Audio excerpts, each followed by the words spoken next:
早晨，假期第一日過嚟將軍澳踩車，嚟到落雨，踩咗4K 嘅落雨，食咗早餐先。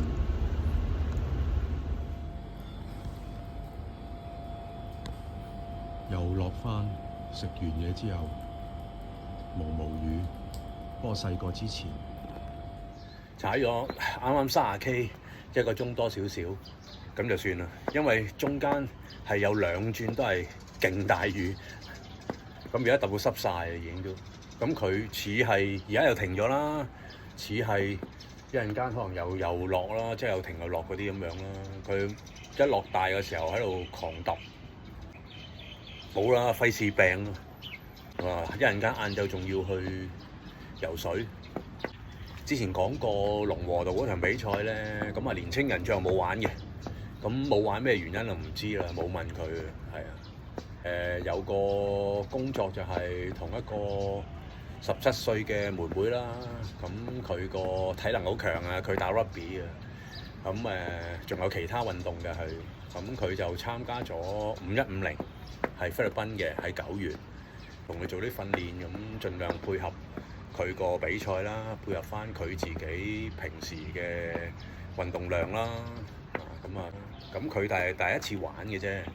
啲5月嗰度有場大美督咧，咁佢就好想參加嘅，咁佢而家報咗名就玩嗰個半程嘅半路距離，嚟緊有2堂就同佢急忙補習練習單車啦，咁希望俾佢喺大美督嗰度順利完賽啦。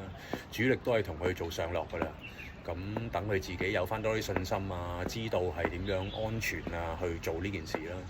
咁20公里對於佢嚟講，單車就唔係一個困難嘅，不過都要認真啲去同佢處理呢一個練習。最緊要就係佢安全完成啦。咁上個星期過咗去台中，咁喺台中嗰邊就係上咗耀瑜教練一個教練培訓班，咁主要都係喺你嘅教學上邊有提升。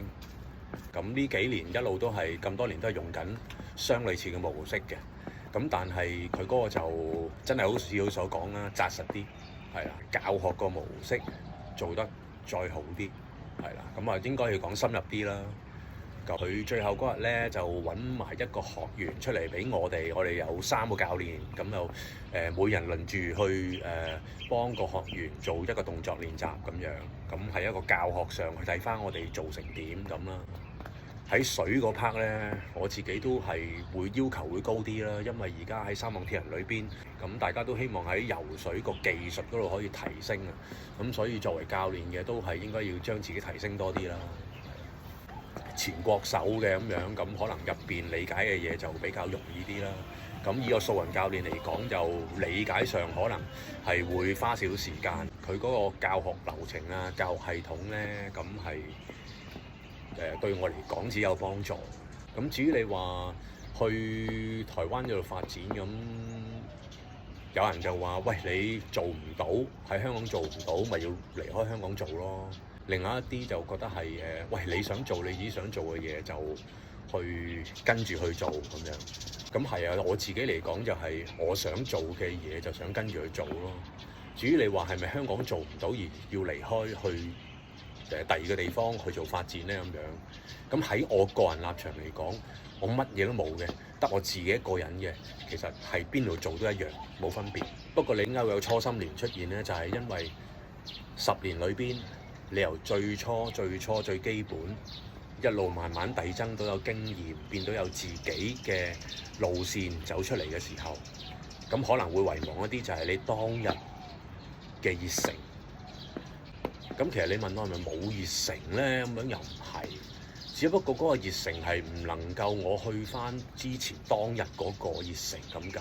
原因我好似當日咁嘅熱誠去做嘅時候，但係個回饋唔多嘅，咁好難去處理。對於我而家嚟講，即係例如好簡單，就係我嘅熱誠一路都係想推廣啦，係咪不斷推廣三項鐵人啦？唔推廣咁邊會有人認識啫？呢樣嘢除咗我身邊嘅人之外，我亦都希望第二啲，譬如可能同我一齊游水嘅朋友、跑步嘅朋友嗰啲，係咪？